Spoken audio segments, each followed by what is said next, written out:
sumu yauman qablahu wa yauman ba'dahu. Jadi puasai hari Asyura dan hari sebelum Asyura, satu hari sebelum Asyura dan satu hari sesudah Asyura. Itu hadis riwayat Imam Ahmad bin Hanbal yang dipakai oleh Imam Syafi'i, gurunya Imam Ahmad bin Hanbal, Imam Syafi'i dalam kitab dan kitab Imla. Imam Syafi'i istihbabi shaumis salasa, mensunatkan puasa 3 hari, 9, 10, 11. Niatannya gimana? Cukup niat puasa tanggal 9 Muharram, niat puasa tanggal 10 Muharram, niat puasa tanggal 11 Muharram. Itu aja cukup. Mengapa demikian? Karena al-ihtiyat liwalati awwali syahr, lebih hati-hati karena takut penentuan awal bulan tanggal 1 Muharramnya salah. Kan inti yang kita cari itu adalah Asyuranya kan, tanggal 10-nya yang ada hadis sahihnya. Gitu loh. Sementara kalender Hijriyah itu patokannya ada yang hisab, ada yang ru'yatul hilal.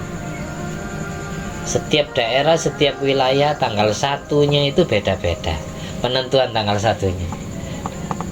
Ada yang di versi kita Sabtu tanggal 9, versi negara lain mungkin Sabtu sudah tanggal 10. Nah iya kan, di Indonesia tanggal 10-nya hari Ahad, di negara lain hari Senin itu yang tanggal 10 yang Asyura. Untuk antisipasi isu yang kita cari kan Asyuranya. Oleh karena kalau kita puasai 3-3-nya pasti tidak meleset dari Asyura ya. Itu loh maksudnya. Makanya Imam Syafi'i mensunatkan puasa 3 hari. Karena kalau kita puasa 3 hari tidak mungkin meleset dari Asyura, pasti pasnya. Setiap negara itu ada yang Asyuranya Sabtu, ada yang Ahad, ada yang Senin, beda-beda. Nah ketepatan negara kita Ahadnya. Nah yang benar yang mana kan kita tidak tahu. Wallahu a'lam.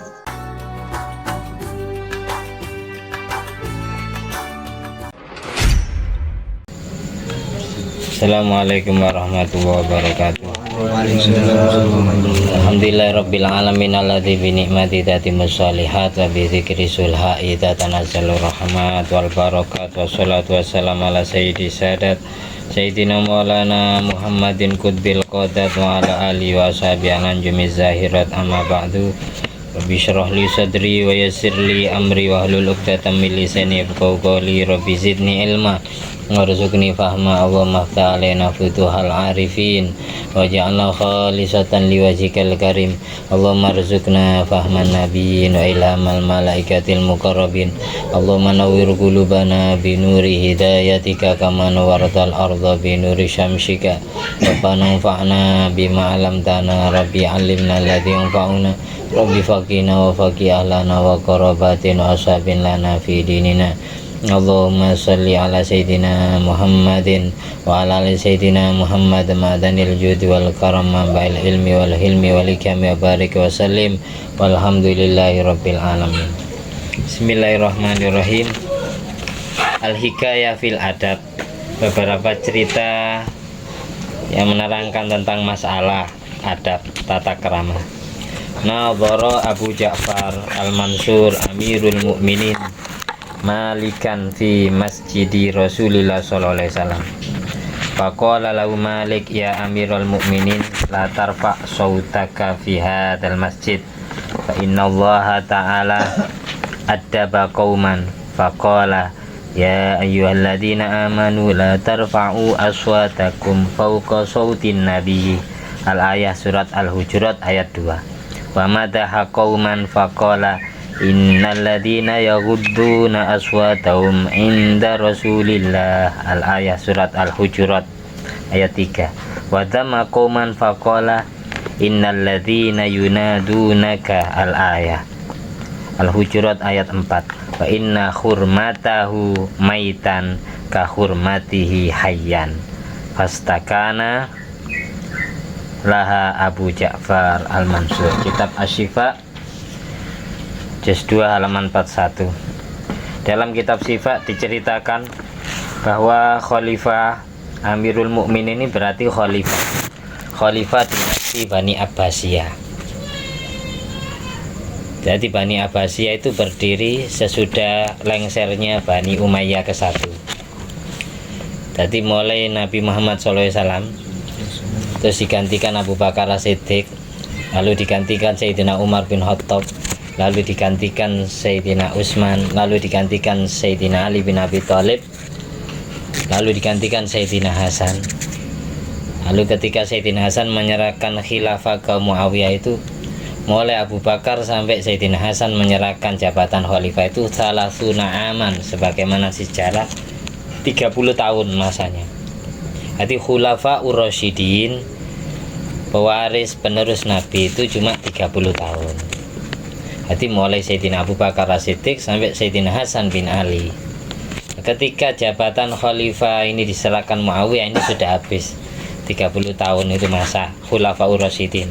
Sayyidina Hasan terakhir.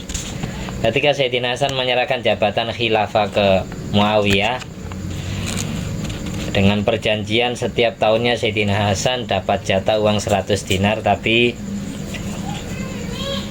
Muawiyah suatu saat hanya menepati janjinya selama 1 tahun. 1 tahun berikutnya lupa Muawiyah.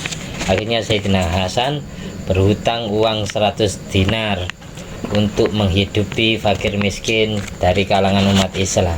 Sampai hati Sayyidina Hasan sedih, mau kirim surat ke Muawiyah bin Abi Sufyan. Setelah nyuruh hadamnya ambil pulpen, ambil kertas, tidak jadi. Akhirnya beliau dalam tidur mimpi Rasulullah SAW diijazai amalan yang dulu pernah saya share di grup itu. Jadi Kanjeng Nabi tanya ke Sayyidina Hasan, kaifa haluka ya waladi, bagaimana keadaanmu wahai anakku?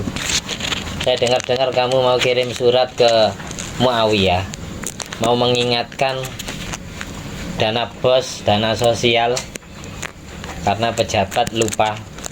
Apakah seperti itu? Sayyidina Hasan jawab, ya awalnya seperti itu wahai kakekku, tapi saya tidak jadi, saya tidak pantas berharap kepada sesama manusia. Ya sudah, jangan dilakukan seperti itu. Ini aja, fakul, bacalah doa ini. Bismillahirrahmanirrahim. Ikuti. Allahumma qadhif fi qalbi roja'ak waqta rojai amman siwak hatta la arju ahadan ghairak.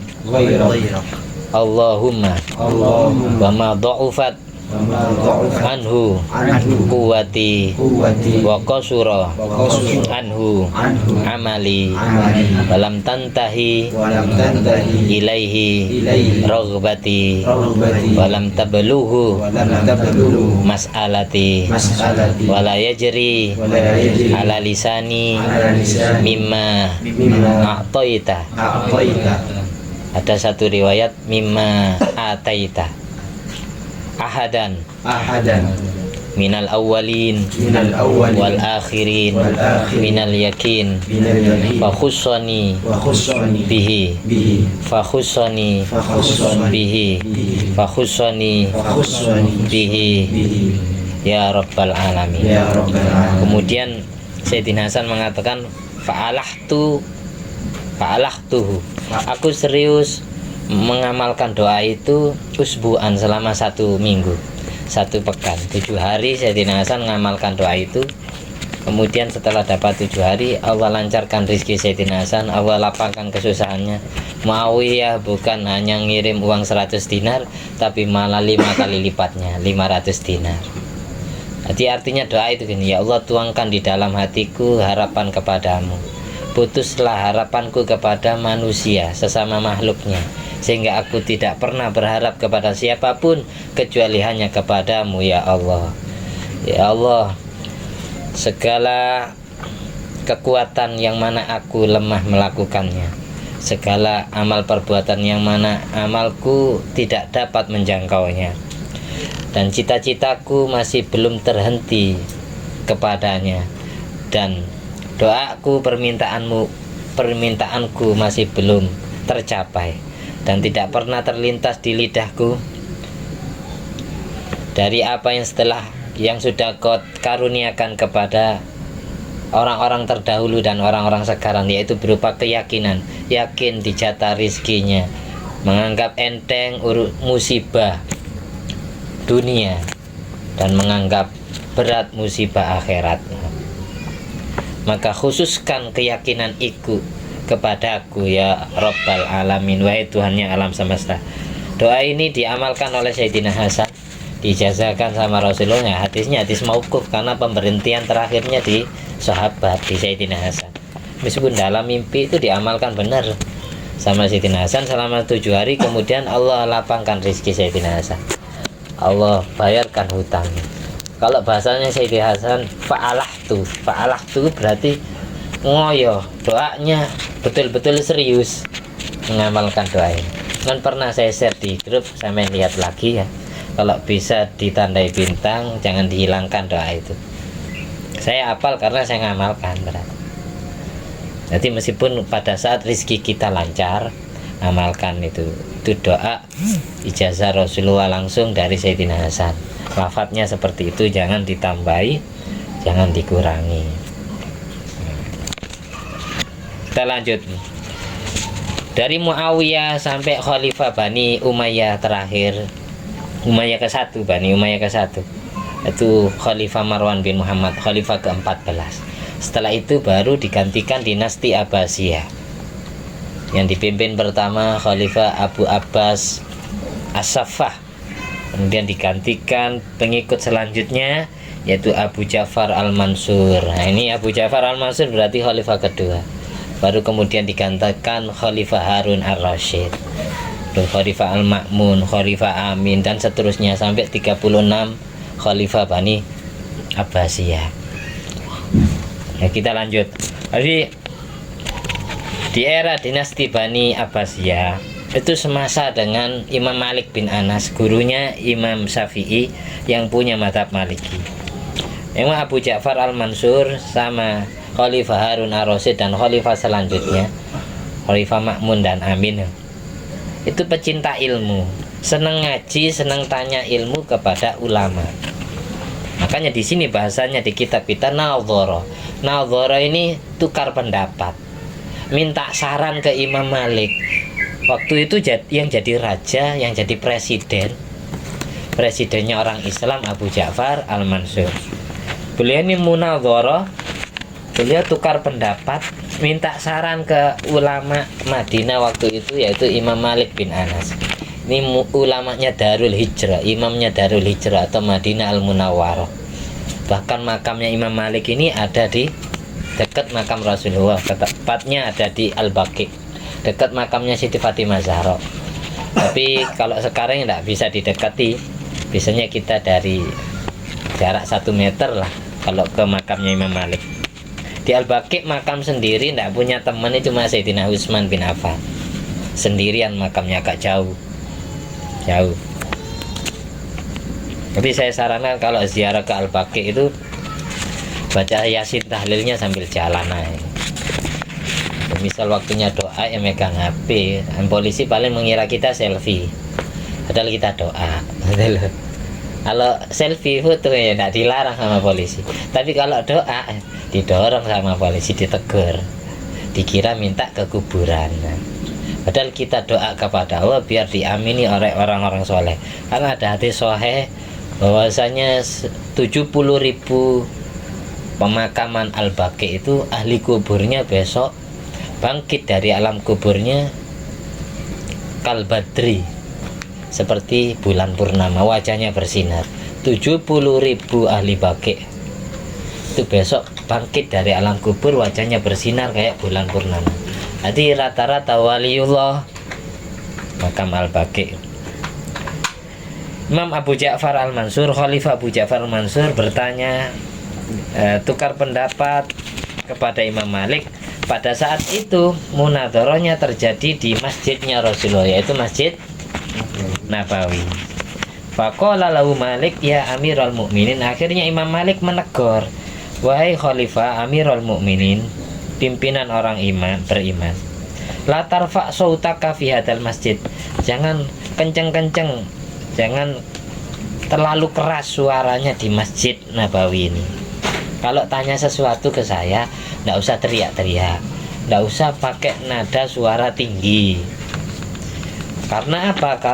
Karena Allah adaba qauman, mendidik orang Islam, sebagaimana di surat Al-Hujurat ini pengajaran adab semua.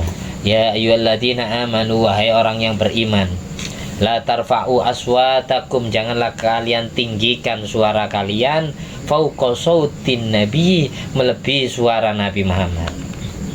Dan Allah juga muji kaum Muhammad qauman. Allah berfirman, innalladzina yahudduna aswatahum inda Rasulillah, sesungguhnya orang-orang yang memelankan suaranya di sisi Rasulullah.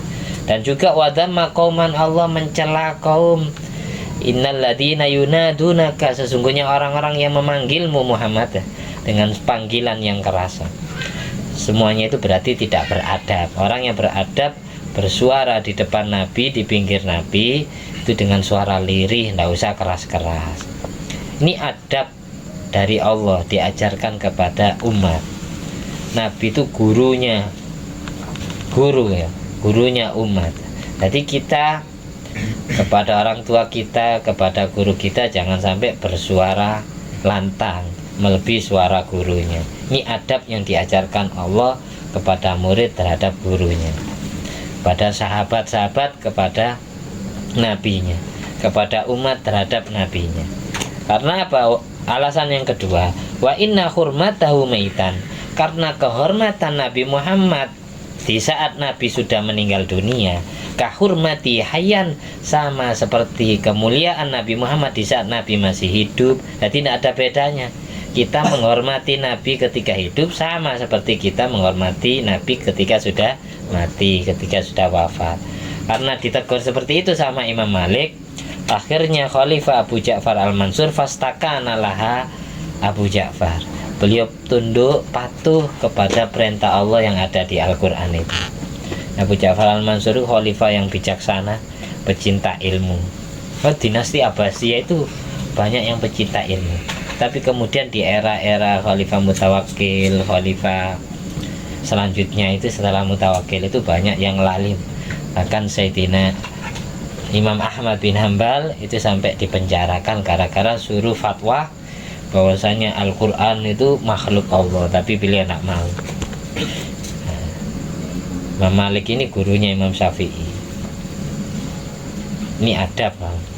Jadi gini, ketika kita baca sholawat pun, meskipun Nabi sudah meninggal dunia, tidak usah bercanda atau mengeluarkan sholawat dengan suara teriak-teriak, itu tidak usah. Nabi pasti dengar, muji itu muji ya dengan nada kalem, dengan nada sopan. Tapi kalau memang tidak memungkinkan dengan suara lirih karena benturan suaranya dengan jamaah lain, tidak masalah seperti itu. Tidak ada maksud untuk tidak menghormati Nabi. Nabi kan di Madinah, kita sholawatan di Indonesia kan. Nah, ketika kita sholat pun uluk salam ke Rasulullah, baca tahiyat dengan nada yang sopan. Assalamualaikum ayyuhan nabiyyu wa rahmatullahi wabarakatuh. Jadi tidak usah teriak-teriak. Kayak gini lagi, sering kan kita dengar di musola-musola atau ketika taraweh, Bilalnya baca Allahumma sholli ala sayyidina Muhammad, yang jawab gitu. Kayak seolah-olah bercanda ya, bercanda, nak doakan Nabi. Nabi pun saya yakin ketika ada umat seperti itu tidak mungkin beliau marah, karena sifatnya Nabi itu sangat lemah lembut, beliau sabar, tidak mungkin beliau tersinggung ketika ada umatnya tidak beradab. Tapi kekasih Nabi Muhammad yang tidak terima nanti siapa? Allah gitu loh. Kalau Nabi itu, beliau itu tidak mungkin tersinggung, marah gitu gara-gara tidak disopani oleh umatnya gitu loh. Meskipun umatnya musoleh atau sholawatan sambil joget-joget, Nabi tidak mungkin marah. Paling yang marah itu ya orang-orang pimpinannya, habib-habibnya atau kiai-kiainya, gus-gusnya marah, negor muridnya, jangan seperti itu, jangan joget-joget sholawat. Nabi meskipun ada umat yang joget, Nabi itu senang, tidak mungkin marah. Tapi Allah tetap menyuruh umat yang sopan ke Rasulullah. Itulah, paham ya? Nabi itu orangnya bersih, tidak mungkin beliau tersinggung dengan perilaku kita, dengan ucapan kita. Karena Nabi itu sayang kepada umatnya tanpa pilih kasih. Paling tersenyum Nabi kalau melihat umatnya joget-joget ketika sholawat. Nggak mungkin marah. Yang marah paling ya gurunya. Negur muridnya karena tidak beradab. Joget-joget jangan, tidak sopan ke Rasulullah. Ada Rasulullah sendiri orang yang tidak disopan itu, beliau itu tidak mungkin marah ke umat, malah senang. Berarti dari saking asyiknya sholawat kepadaku sampai dia tidak sadarkan diri sampai joget-joget, goyang-goyang. Saking asyiknya. Ini ada angin rahmat, berarti Rasulullah senang dengan apa yang kita bahas ini. Ruya, diriwayatkan, annahu lamma nazalat hadil ayat, di saat ayat barusan ini turun, ya ayyuhalladzina amanu la tarfa'u aswatakum fawqa sautin nabi wa la tajharu lahu bil qawli kajahri ba'dikum li ba'din an tahbata a'malukum wa antum la tash'urun. Wahai orang yang beriman, janganlah kalian mengeraskan suara melebihi suara nabimu. Janganlah kalian mengeraskan ucapan sama kayak kalian mengeraskan ucapan ketika ngobrol dengan sesama kalian sendiri. Khawatir amal ibadah kalian terhapus pahalanya gara-gara tidak sopan ke Nabi Muhammad. Wa antum la tash'urun, sedang kalian tidak sadar kalau antah batu a'malukum, amal kalian tidak Allah ganjar, Allah lebur pahalanya. Di saat turunnya ayat ini, kok ada Sabit fitorik, ya begini, sahabat Sabit duduk di tengah jalan, di pinggir jalan sambil nangis. Famarra bihi Ibnul Adi, akhirnya sahabat Ibnul Adi lewat menjumpai Sabit nangis di jalan. Faqala Ibnul Adi bertanya, mayu bagi kaya Sabit, apa gerangan yang membuat kamu nangis wahai Sabit? Qala Sabit jawab, hadil ayat atakhawafu antakuna nazalat fiyya. Ayat barusan yang disampaikan Rasulullah itu, aku khawatir ayat itu turun gara-gara aku, katanya Sabit. Karena aku tadi itu suaraku keras ketika ada Rasulullah. Wa ana rafi'us shaut ala Nabi sallallahu alaihi wasallam. Akhafu, aku khawatir an ayyuhbatu amali, amal ibadahku Allah lebur, tidak Allah ganjar. Wa anakuna min ahlin nar, dan aku khawatir aku termasuk golongan ahli neraka. Fama du'athim ila Rasulillah sallallahu alaihi wasallam. Akhirnya Asim sowan kepada Rasulullah. Asim bin Adi tadi itu loh yang jumpai Sabit itu. Asim bin Adi itu. Asim akhirnya sowan ke Rasulullah, matur bahwa la basabitan al-buka'u fa'ata imra'atahu Jamilah binta Abdillah bin Ubay bin Salul.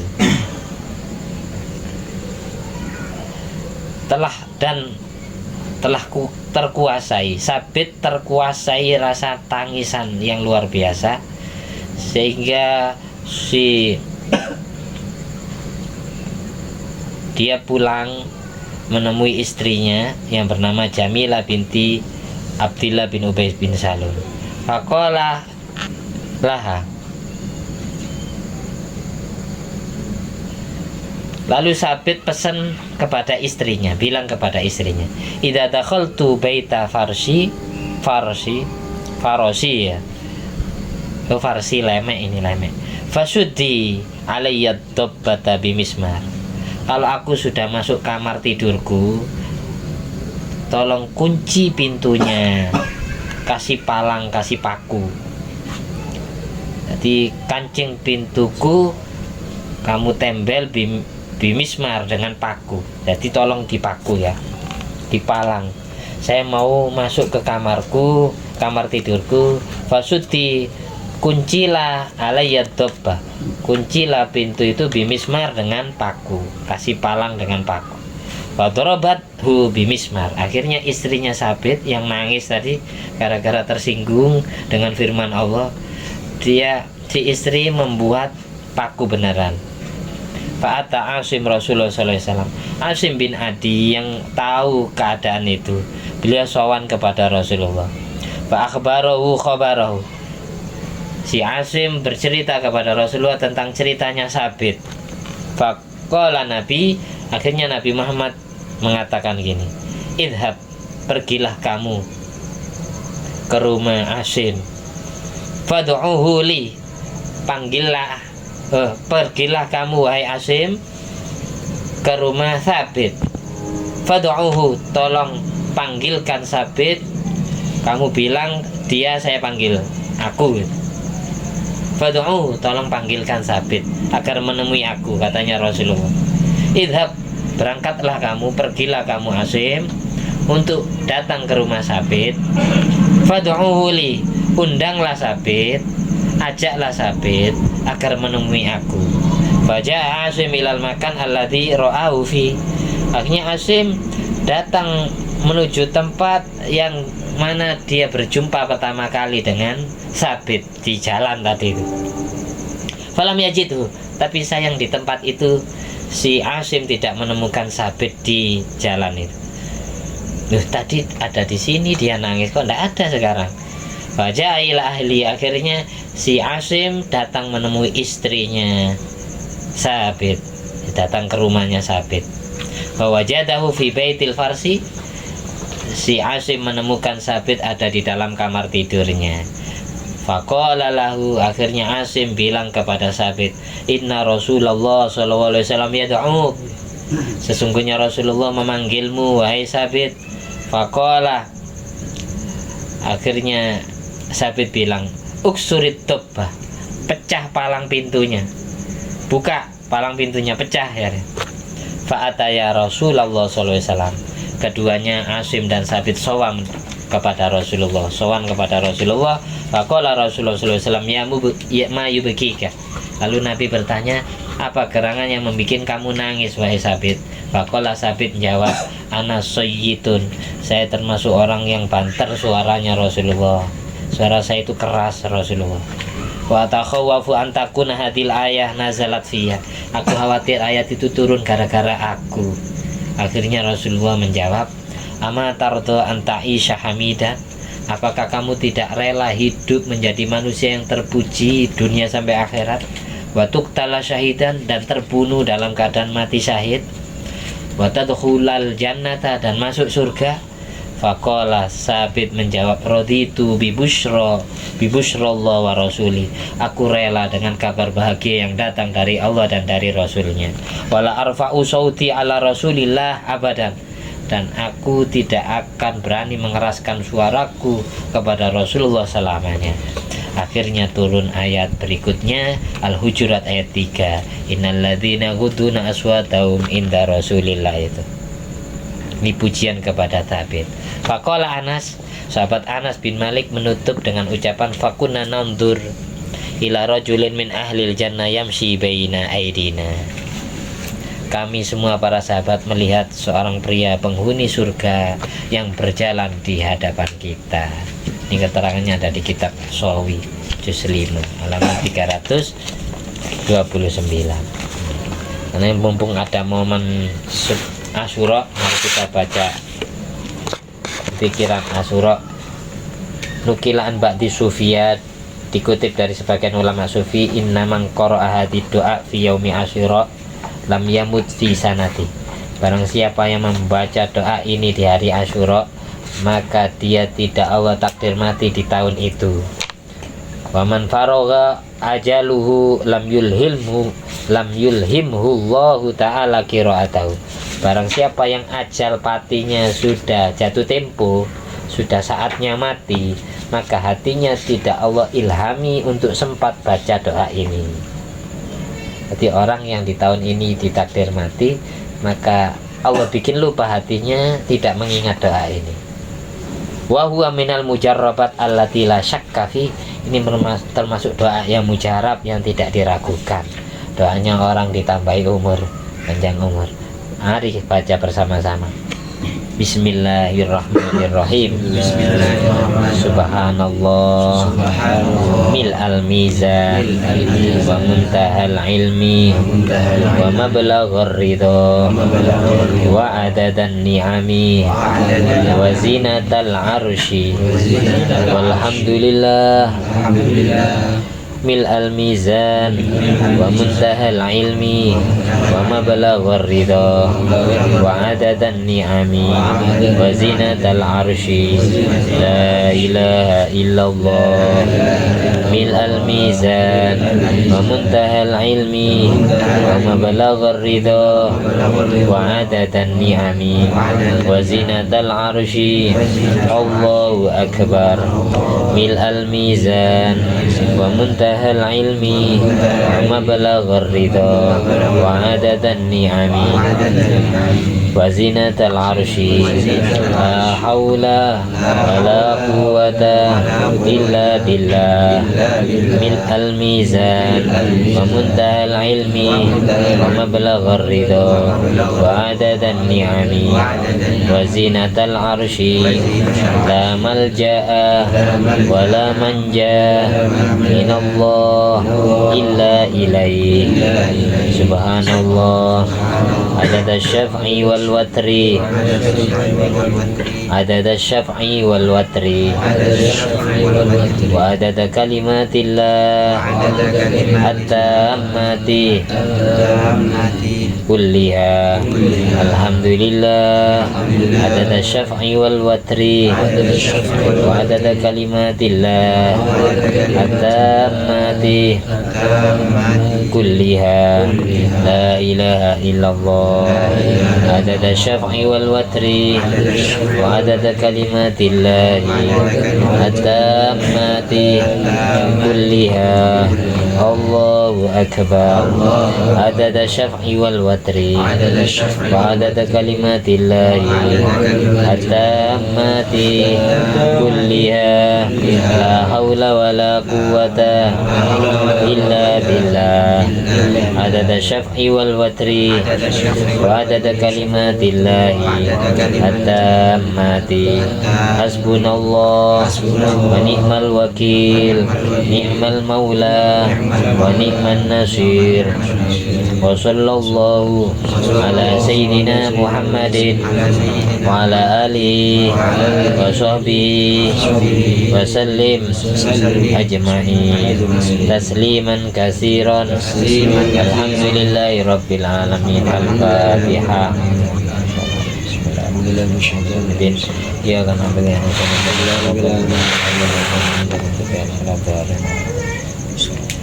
Begini, puasa Asyura itu puasa yang dulu Allah wajibkan kepada Bani Israel atau umatnya Nabi Musa alaihissalam. Makanya Asyura dikatakan yaumun musawiyun. Kalau hari Arafah yaumun Muhammadiyun, karena khusus umat Nabi Muhammad. Jadi oleh karena itu fadilah keutamaan puasa hari Asyura dan Arafah beda. Kalau Arafah Allah kasih jatah sanatain 2 tahun, yukafirus sanatal madhiyah wal mustaqbilah, dapat melebur dosa di tahun lalu dan dosa di tahun mendatang. Dari Asyura ini sampai Asyura depan, dari Arafah ini sampai Arafah depan, dan dari Arafah ini sampai Arafah sebelumnya. Ini 2 tahun kalau Arafah. Kalau Asyura, puasa Asyura hanya melebur dosa di tahun sebelumnya, tahun yang lewat. Dari Asyura ini sampai Asyura sebelumnya, gitu loh. Itu bedanya. Mengapa demikian? Karena Nabi Muhammad adalah Abdulul Khalaik, paling utamanya makhluk. Nabi Musa dapat 1 jatah 1 tahun, Nabi Muhammad dapat 2 jatah. Di situ bedanya. Makanya daunnya Nabi Muhammad beda. Kalau Asyura yukafirus sanatal madhiyah tok ya. Kalau Arafah yukafirus sanatal madhiyah wal mustaqbilah. Itu yang pertama. Terus yang kedua, bagaimana di kitab Fathul Mu'in sunat menyambung puasa Asyura dengan hari sebelumnya, yaitu puasa Tasu'a. Tadi Tasu'a ya. Barang siapa yang puasa Asyura maka puasa hari sebelumnya, yaitu Tasu'a. Kalau tidak sempat puasa Tasu'a tanggal 9-nya tidak puasa, maka sambung Asyuranya dengan tanggal 11 hari selanjutnya. Jadi intinya 2 hari. Tapi Imam Syafi'i dalam kitab mensunatkan istihbabi shaumis salasa, sebagaimana hadis riwayat Imam Ahmad, sumu yauman qablahu wa yauman ba'dahu. Jadi puasai hari Asyura dan hari sebelum Asyura, 1 hari sebelum Asyura dan 1 hari sesudah Asyura. Itu hadis riwayat Imam Ahmad bin Hanbal yang dipakai oleh Imam Syafi'i, gurunya Imam Ahmad bin Hanbal, Imam Syafi'i dalam kitab dan kitab Imla. Imam Syafi'i istihbab bisaumis salasa, mensunatkan puasa 3 hari, 9, 10, 11. Niatannya gimana? Cukup niat puasa tanggal 9 Muharram, niat puasa tanggal 10 Muharram, niat puasa tanggal 11 Muharram. Itu aja cukup. Mengapa demikian? Karena al-ihtiyat liwalati awwali syahr, lebih hati-hati karena takut penentuan awal bulan tanggal 1 Muharramnya salah. Kan inti yang kita cari itu adalah Asyuranya kan, tanggal 10-nya yang ada hadis sahihnya. Itu loh. Sementara kalender Hijriyah itu patokannya ada yang hisab, ada yang ru'yatul hilal. Setiap daerah, setiap wilayah tanggal 1-nya itu beda-beda penentuan tanggal 1-nya. Ada yang di versi kita Sabtu tanggal 9, versi negara lain mungkin Sabtu sudah tanggal 10. Nah iya kan. Di Indonesia tanggal 10-nya hari Ahad, di negara lain hari Senin itu yang tanggal 10 yang Asyura kan. Untuk antisipasi isu yang kita cari kan Asyuranya. Oleh karena kalau kita puasai 3-3-nya pasti tidak meleset dari Asyura ya. Itu loh maksudnya. Makanya Imam Syafi'i mensunatkan puasa 3 hari. Karena kalau kita puasa 3 hari tidak mungkin meleset dari Asyura. Pasti pasnya. Setiap negara itu ada yang Asyuranya Sabtu, ada yang Ahad, ada yang Senin, beda-beda. Nah, ketepatan negara kita Ahadnya. Nah, yang benar yang mana kan kita tidak tahu. Wallahu a'lam. Untuk kehati-hatian itu ihtiyat li ghalati awali syahr, maka disunatkan puasa 3 hari. Itu yang kedua ya. Yang ketiga, kalau bacaan tadi itu kemudian ditambahi hasbunallah ni'mal wakil ni'mal mawala ni'man nasir itu 70 kali agar kita Allah cukupkan dari kejelekan di tahun ini, dari Asyura ini sampai Asyura berikutnya, musibah-musibah. Kalau bacaan tadi, kalau di Fathul Bari tidak mati hatinya, kalau ini tidak mati orangnya kan. Tadi yang saya sampaikan di kitab Hasyiatul Jamal mengutip dari Imam Barmawi. Kalau di kitab Fathul Bari yang dikutip di kitab I'anatul Talibin oleh Syed Bakri Sato, itu lam yamut kolbu, hatinya yang tidak mati. Kalau ini orangnya yang tidak mati.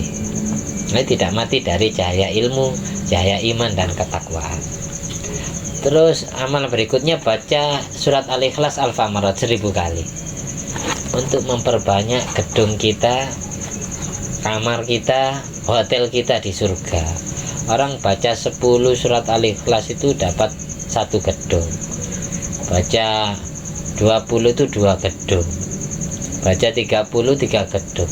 Makanya Sayyidina Umar sempat tanya ke Rasulullah, berarti gedung kita banyak dan Rasulullah, kan kita sering baca surat Qul Huwallahu Ahad. Iya, bahkan lebih banyak dari itu katanya Rasulullah. Makanya aslinya setiap hari kita sunat baca, memperbanyak baca Al-Ikhlas. Kalau di kitab Fathul Mu'in itu mi'atai marrah, 200 kali kita baca surat Al-Ikhlasnya setiap hari. Itu disunatkan. Jadi surat-surat yang sunat dibaca setiap hari itu surat Al-Ikhlas 200, At-Takasur, Al-Zalzalah, terus Yasin, Ad-Dukhan, Al-Waqi'ah, Sajadah, Al-Mulk, Al-Muzammil. Ini surat-surat yang sunat dibaca tiap hari. Nah, harus ketika Asyura toh. Jadi kita niati karena tidak ada hadis sahihnya. Yang ada hadis sahihnya itu cuma puasa sama atau si alal iyal. Barang siapa yang memberikan keluasan rezeki pada keluarganya di hari Asyura, maka Allah luaskan rezekinya di sisa-sisa tahun yang dia jumpai. Makanya jangan lupa sedekah ke orang tua semampu kita. Kalau tidak uang ya belikan nasi, belikan rokok atau apa bisa, belikan kesukaannya. Atau saudara kita, ponakan-ponakan, misanan, sepupu, kakak kandung, adik kandung kita kasih. Kita kasih keluasan rezeki. Biar rezeki kita juga Allah luaskan, bukan hanya setahun, bahkan tahun-tahun berikutnya. Sa'irah sanati, Bahasanya sa'iro sanati, bukan tilka sana, bukan sa'iro sanati. Itu bagaimana di kitab ini ya. Ini sudah dapat berapa? Paskan 40 menit ya. Di halaman 451 sampean lihat. Fadilah keutamaan Asyura.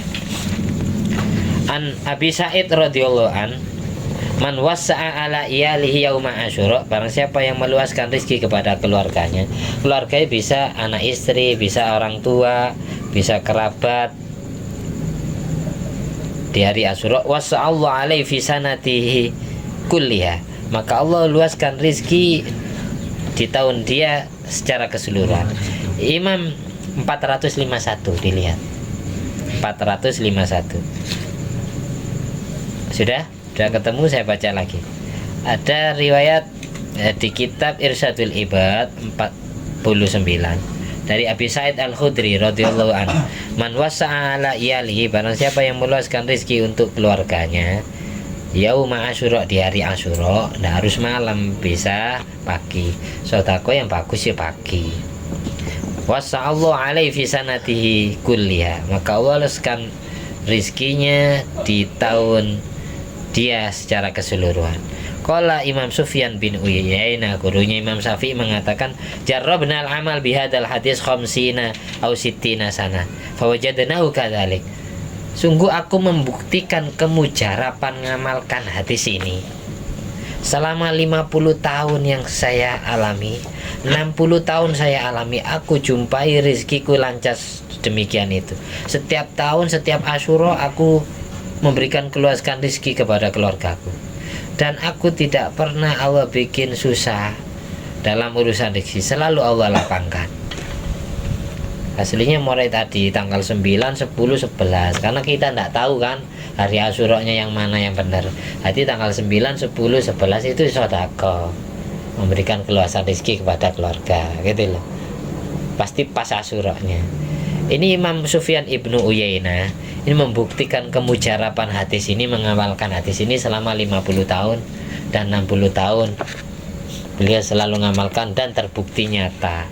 Jadi kalau ingin lancar rezekinya, jangan lupa sedekah kepada keluarga di hari Asyura. Karena sedekah kepada keluarga itu dapat pahala sedekah dan dapat pahala silaturahim. Berbeda dengan sedekah kepada selain keluarga. Itu.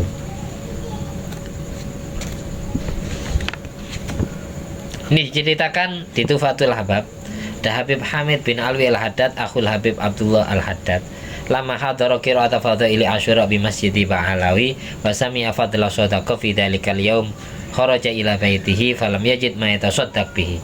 Ada seorang ulama yang bernama Habib Hamid bin Alwi Al-Haddad, saudara kandung pengarang Ratibul Haddad.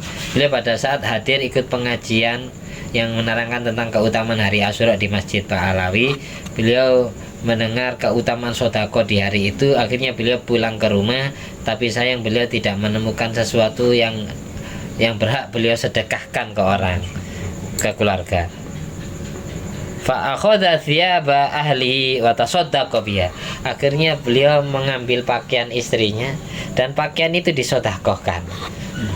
Jadi dari sini dapat kita simpulkan orang sedekah itu tidak harus uang, bisa makanan, bisa pakaian. Kamu tidak punya uang, punya kopiah ya kasihkan, punya sarung ya kasihkan, punya mukna, punya jilbab ya kasihkan, sedekahkan. Gitu loh. Nah, masih dilanjut ya ini. Nah, lanjut.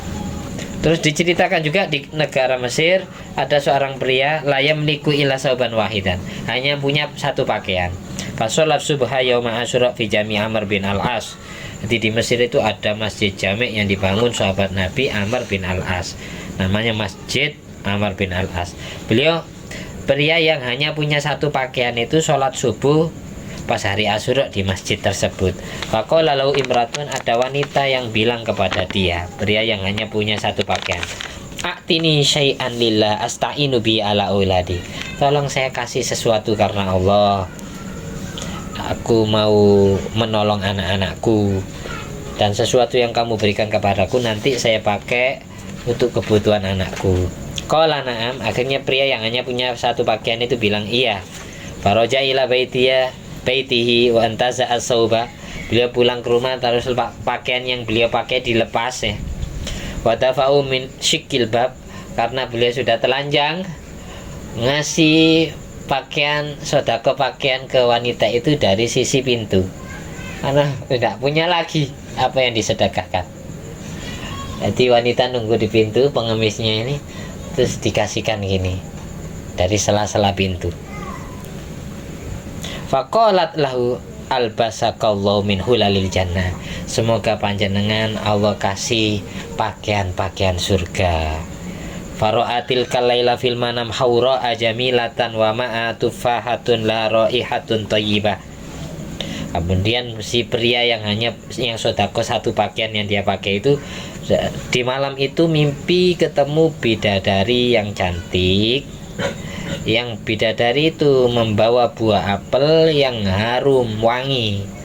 Fakasaroha, lalu buah apel itu dipecah sama pria itu. Bahwa jadafiyahulatan. Setelah buah apel itu dipecah, beliau jumpai perhiasan surga, pakaian surga di dalam buah apel itu. Lalu pria itu yang mimpi itu ketemu bidadari, bilang kepada bidadari, "Man anti, siapa kamu ini?" Qalat, bidadari itu jawab, "Ana Asyura zaujatuka fil jannah." Saya adalah bidadari Asyura, istrimu kelak di surga. Gitu. Itu gara-gara sedekah pakaian. Fastaiqadha, beliau terbangun dari tidurnya, fawajadal bait qad fahat fihi raihatun thayyibah. Setelah bangun tidur, beliau jumpai kamar tidurnya semerbak harum wangi menyebar ke semua ruangan rumah. Fatawaddoa, akhirnya beliau berwudu, wa shalla rakaatain, melakukan sholat 2 rakaat, wa qala, lalu beliau berdoa, Allahumma ya Allah, in kanat zaujati haqqan fil jannah. Kalau wanita yang aku jumpai dalam tidurku itu benar istriku di surga, faqbidni ilaika, tolong cabut nyawaku agar aku bisa bertemu dengan panjenengan. Fastajaballahu du'aah, Allah kabulkan doanya. Wa mata fil hal, pria tersebut mati seketika itu juga ingin segera nikah sama bidadari. Ada yang ingin cepet?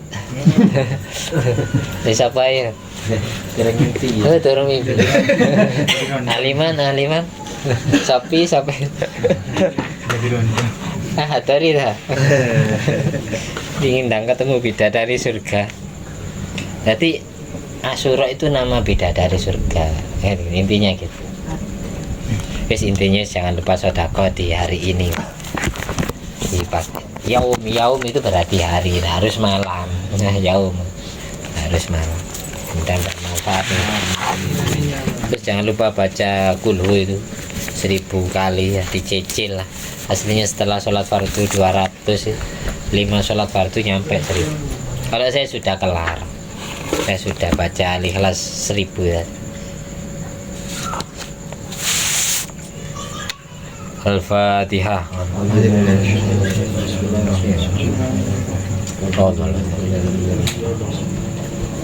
Alhamdulillah alladzi at'amani hadzal ilma wa razaqani min ghairi haulin minni wa la quwwatin. Allahumma shalli ala sayyidina Muhammad wa ala ali sayyidina Muhammad. Fadli subhana rabbika rabbil izzati amma yasifun wa salamun alal mursalin walhamdulillahi rabbil alamin. Assalamualaikum warahmatullahi wabarakatuh. Waalaikumsalam warahmatullahi wabarakatuh.